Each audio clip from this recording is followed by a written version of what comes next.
આ વડનગરની માટીમાંથી ભારત ભૂમિનો સૌથી મોટો જથ્થો પેદા થશે આપણને કલ્પના નથી અને દાંટ વાળી દીધો આખા ઉત્તર ગુજરાતની આબરૂ કઢાઈ થઈ કે ખેડૂતની આવક ડબલ કોની આવક ડબલ થઈ આવક ડબલ તો ના થઈ આ ગુજરાતમાં અતિવૃષ્ટિના કારણે 6 ખેડૂતોએ આપઘાત કર્યા આ એમના એફઆઈઆર ના નાટકના કારણે હૃદય રોગના હુમલાના કારણે 2 બીએલઓ 2 શિક્ષકોના મૃત્યુ થયા એક ખેડૂતોએ આપઘાત કર્યો પરિસ્થિતિ તમે જુઓ અમારી બહેનો બેઠી છે 400 રૂપિયાનો ગેસનો બાટલો આજે 1100-1200 પહોંચ્યો એ કોના બાપની દિવાળી ભણી શકે તમારા બાળકો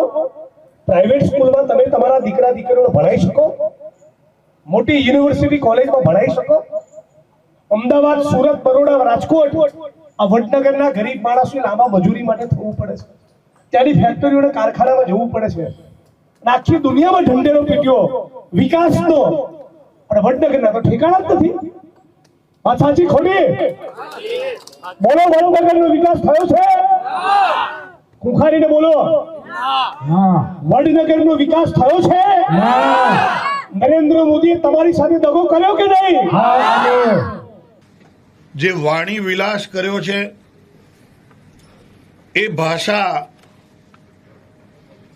એ ગુજરાતના સંસ્કારની ભાષા ન હોઈ શકે એ ભાષાને હું વખોડું છું એની ટીકા કરું છું એની નિંદા કરું છું અને લોકશાહીને ઠેસ પહોંચાડનારા એ વિચારની હું નિંદા કરું છું આ અપમાન એ કોંગ્રેસની કાયમી નીતિ એ પરિવારવાદની નીતિ રહી છે ત્યારે બક્ષીપંચ સમાજમાંથી આવતા એમાં પણ અતિ પછાત એવા નાના સમુદાયમાંથી આવતા નરેન્દ્રભાઈનું વ્યક્તિત્વ કોંગ્રેસને હજમ નથી થઈ રહ્યું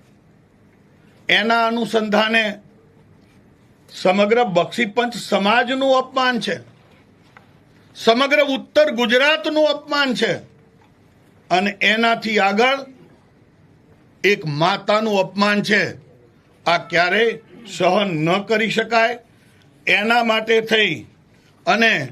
ભાઈ જિગ્નેશભાઈ તમે ધારાસભ્યની ગરિમા એને લજવી છે આપે વિકાસના બદલે નફરતની દુકાન શરૂ કરી છે દિવસ ઉગે અને વેર ઝેરની રાજનીતિ શરૂ કરી છે અને સમગ્ર રાજ્યની અંદર આપ ફક્ત નફરત ફેલાવવાનું કામ કરી રહ્યા છો એવું આપના એ નિવેદનોથી સ્પષ્ટ થાય છે ત્યારે એક એક ગુજરાતીનું માથું તમારા એક એક વાક્યથી શરમથી ઝૂકી જાય છે તમારી આ વાતની હું ઘોર નિંદા કરું છું અને ભારતીય જનતા પાર્ટી તરફથી હું માંગ કરું છું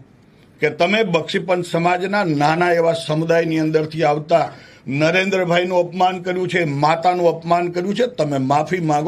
માંગો અને એના માટે થઈ અને સમગ્ર રાજ્યભરની અંદર અનુસૂચિત જાતિ મોરચા દ્વારા બક્ષીપંચના મોરચા દ્વારા અને અમારા આગેવાનો દ્વારા અમે જિગ્નેશ મેવાણીજી જ્યાં સુધી માફી નહીં માગે ત્યાં સુધીના કાર્યક્રમો પણ આપવાના છીએ